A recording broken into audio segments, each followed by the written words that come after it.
Hello everyone, my name is Taylor Flatt and I'm a second year PhD student in nursing at The Ohio State University. I'm also a research assistant at the OSU Center for Psychedelic Drug Research and Education, and I'm a nurse practitioner at the Children's Hospital of Philadelphia. I just want to say thank you to all of you for joining me today as I share my presentation called Family Trip, Adolescent Psychedelic-Assisted Therapy in Context. Here, I argue that whole family psychedelic-assisted therapy, where all family members receive psychedelics and engage in therapy together, may be a viable path toward improving adolescent mental health and whole family system health.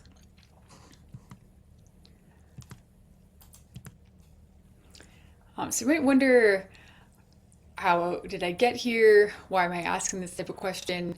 And it really is a coming together of personal, professional, and research experiences. My doctoral research focuses on experiences and outcomes of adolescent psychedelic use, as well as parent-child relational health. I also have over a decade of clinical research practice in pediatric psychiatry, or clinical practice in pediatric psychiatry. And I've had tons of conversations with families who use psychedelics together, including with adolescents, in real-world settings, that have all showed me that this is an approach that is potentially useful and is possible. So let's get into it. The problem is that mental health disorders are a leading cause of disability and public health burden globally, with about 75% of all adult mental health disorders beginning during childhood and adolescence, peaking at around age 14. And so why do so many mental health disorders persist into adulthood? One major factor is the absence of effective treatment. For example, cognitive behavioral therapy and selective serotonin reuptake inhibitor therapy together are two of the most efficacious approaches for adolescent depression. Yet when taken together, only at most 60% respond to treatment. 25% of responders will go to relapse within 1 year, leaving around 55% with insufficient treatment. That can result in lifelong impairment. And so really at the heart of mental health is belief. Beliefs, which are the rules and assumptions we hold that we hold as true about reality, that serve as a lens through which we engage our experiences. Beliefs shape what we notice, seek, expect, or avoid in experience, and in turn, experience as lived sensory information either reinforces or revises beliefs by confirming or denying the accuracy of the belief's predictions. And so let's take a look at a vignette case to show how this works. We'll be following Anna, a 15-year-old girl, throughout this talk. So Anna and her family recently moved to a new city because her father was relocated for work. He now works long hours, leaving him too drained when he comes home from work to play chess with Anna, which was their favorite routine after school. Additionally, her mom has been overwhelmed and sad recently after the death of her mother, Anna's grandmother. And so Anna sees how stressed her parents are, so she comes to believe that she can't share how she's feeling with them. She can't tell them that she's been struggling to make friends at school. And afraid to overwhelm her parents or make a fool of herself at school, Anna slowly isolates herself more and more. And she begins to believe that she is a burden to her parents and she doesn't belong anywhere. So we'll continue to follow this case throughout the presentation, so we'll come back to it. Belief rigidity really is at the heart of mental illness, where over time, or even relatively quickly, beliefs can become rigid or overbearing, as you can see from the thick red circle. And this functions to reduce uncertainty as much as possible, which even if that is adaptive to manage overwhelming experiences or painful experiences, it's at the expense of being able to connect directly with experience. And so unable to penetrate rigid beliefs, experiences begin to only reinforce the existing beliefs rather than update them with new information from the present. Psychedelic-assisted therapy may address this unmet need by creating the conditions necessary for belief revision. Under the Rebus model, the relaxed beliefs under psychedelics model, psychedelics decrease the predictive power of prior beliefs, meaning that raw experience and sensory input can flow through, as you can see from the red dotted lines around belief. And so beliefs are revised or updated when we can't explain an experience. And so, in other words, when it doesn't align with our expectations, we are tasked with figuring out how to reconcile that new information. And so, if Anna were to undergo psychedelic-assisted therapy, theoretically, her belief that she's a burden and she doesn't belong would have less power to filter her experience, which in turn could lead her to experience emotional catharsis, insight, and empathy herself of all the emotions that she has been going through since moving but were previously inaccessible. And so with this new information, a more balanced system might emerge where beliefs are adaptive and flexible, allowing for a manageable level of direct experience. And it's worth noting that this sort of impressionable, malleable state following a psychedelic experience, it continues for, it really depends on the psychedelic, but it can continue for up to several weeks afterward. And so this is why integration is so important, because belief change is only sustainable if it's socially supported, culturally contextualized, and personally interpreted, which we'll get more into in a few slides. So promising outcomes of adult psychedelic-assisted therapy trials have led to a rising interest in expanding to adolescents and considering what changes would need to be made from adult PAT protocols to align with adolescent development. One of these key considerations is the involvement of family or caregivers in the therapeutic process. So looking at an example, this is a phase 2 clinical trial investigating the efficacy of psilocybin-assisted therapy for anorexia in young adults out of the University of California, San Francisco. They have caregivers participating jointly in 2 of the preparation sessions and 2 of the integration sessions. And this is really designed to balance increasing autonomy of the young adult while also leveraging caregiver support that can be helpful for optimal outcomes. And so while the study focuses on young adults, it's addressing the same factor as adolescents, which is the influence of the family system.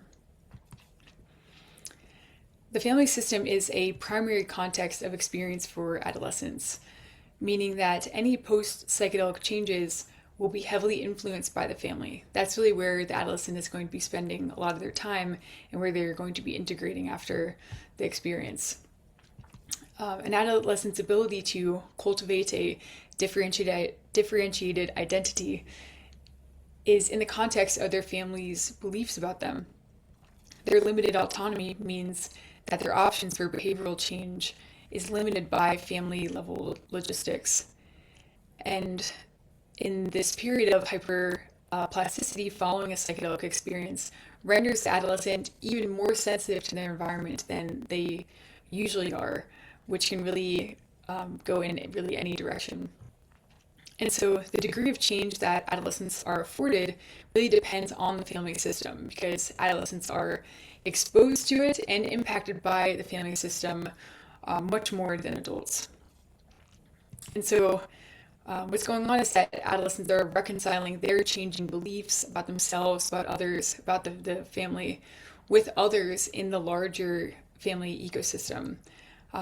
The beliefs from the mom onto her, onto the dad, and so on. And so even in this example where there's only 2 parents in the mix, you can see that all of their beliefs are really weighted much more heavily than the adolescents. And so this really plays into how adolescents, changes are taken into account, especially if the system is particularly overbearing or doesn't support the adolescent, which would prevent sustainable change from being able to take place. The system needs to support the adolescent for change to occur.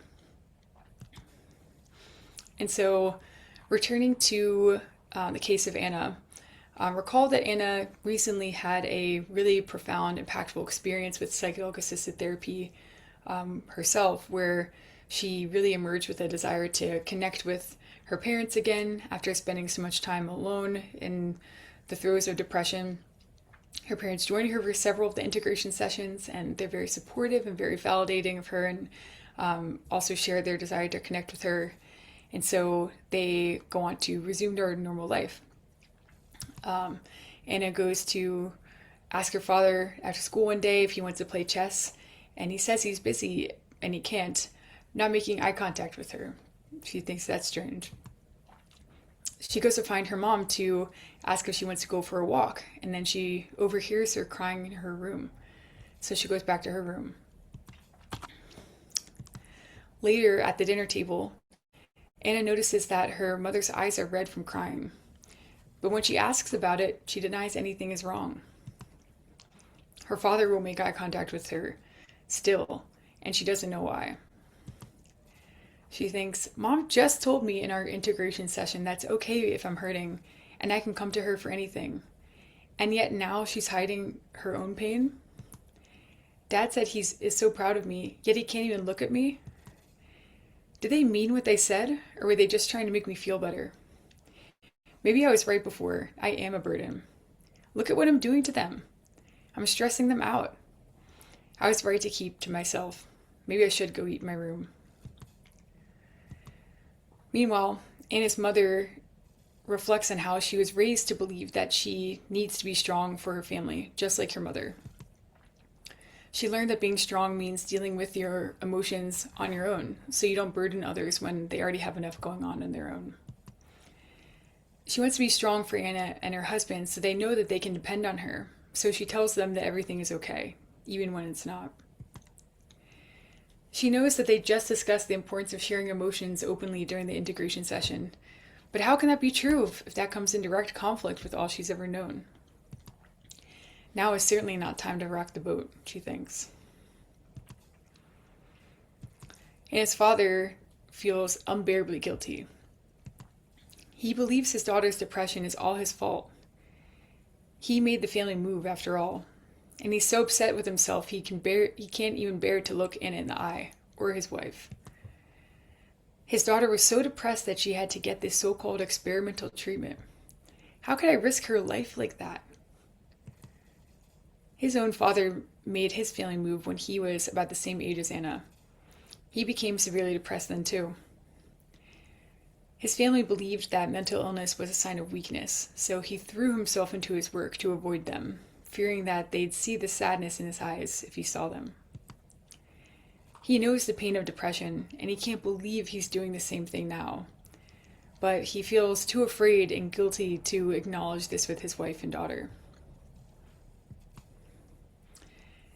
This scenario with Anna's parents really highlights the fact that change is hard sometimes. Anna's parents are so supportive of her, they want to change too, but they're struggling to put this into practice. This is why when a therapist says, be kinder to yourself, it can't just automatically happen. And so some families might adapt easily to change, and others may have a more challenging time. But either way, change is necessary to allow for the needed changes to occur to support the adolescent's well-being and everyone in the family system. So, if many mental health disorders live in belief rigidity, and if beliefs span every member of the family system, then lasting improvement requires everyone to be open to change.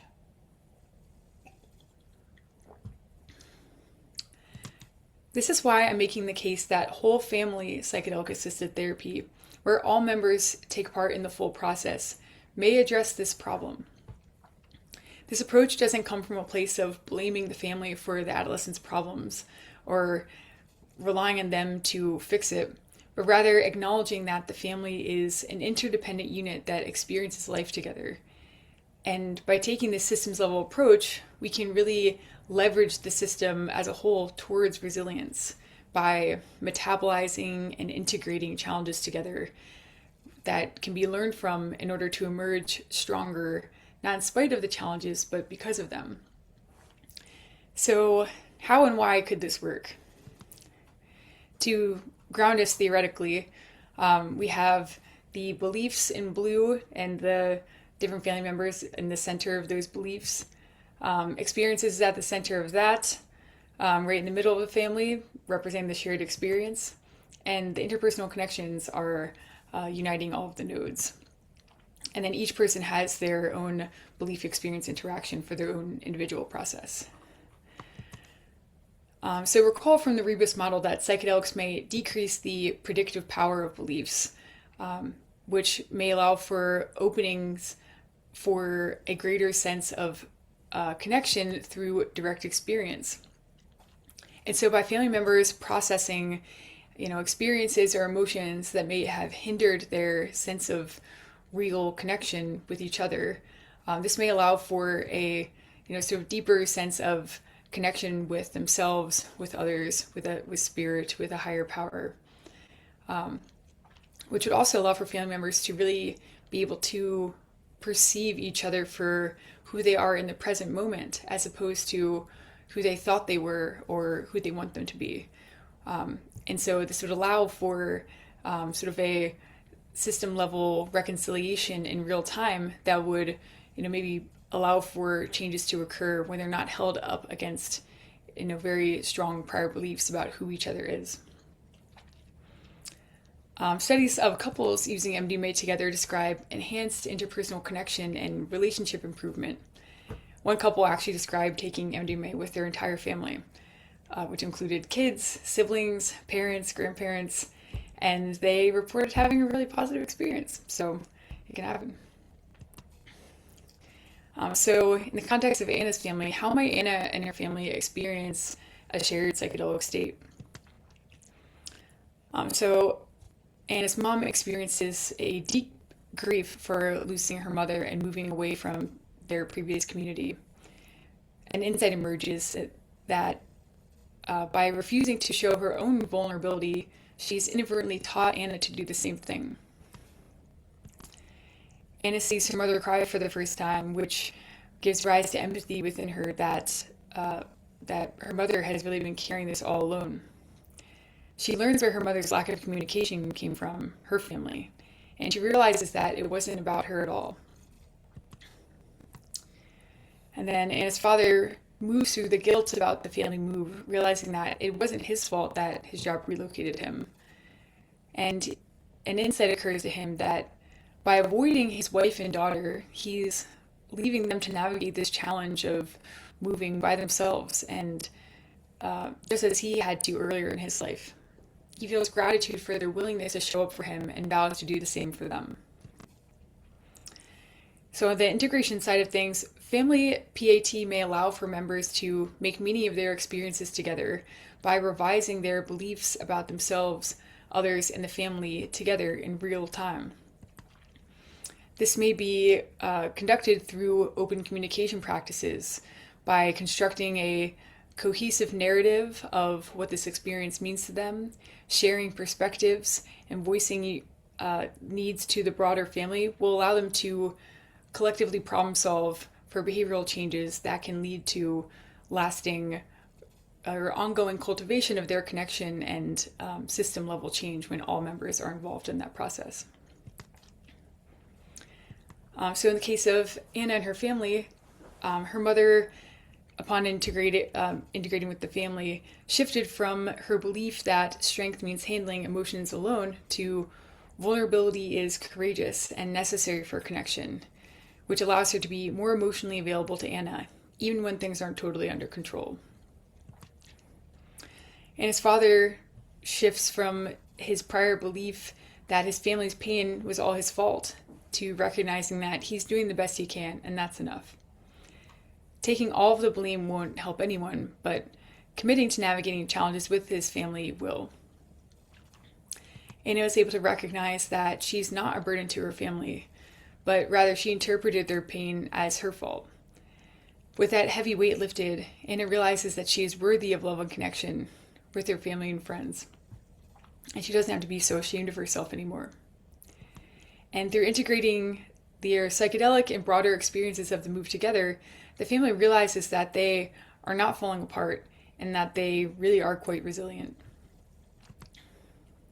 So, in summary, we covered a lot, but of note, adolescent mental health lives in an ecosystem of beliefs, and treating an adolescent on their own may not be enough to shift the entire system that's necessary for change.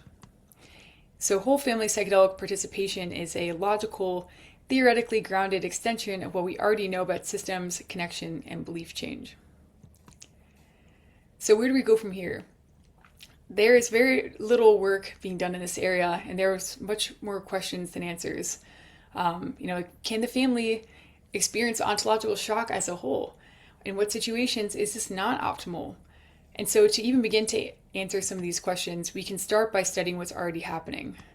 And thankfully, there's so many opportunities to do so. We can look at how psychedelics impact adults who are engaging in therapy, how it impacts their family functioning and their relationships, how Indigenous communities who use psychedelics in a multi-generational context, what practices are going on and how is that a part of their family fabric, as well as engaging with underground practitioners who, as I mentioned, report working with different families. And this is something that I hope to study throughout my career. I just want to say thank you so much to my team, to Lauren and Omar, and our talk coach, Victor. Thank you guys so much for your support. Thank you, IPN, for hosting this. Thank you to my colleagues, my friends, my family, fiance, for hearing me talk about this so much and for supporting me throughout all my studies. So to close with a quote from Bell Hooks, rarely, if ever, are any of us healed in isolation. Healing is an act of communion. So thank you all again so much. Please don't hesitate to reach out if you'd like to connect. Here's my email and my QR code. And I really hope that you learned something today that you didn't know before. So thank you all so much.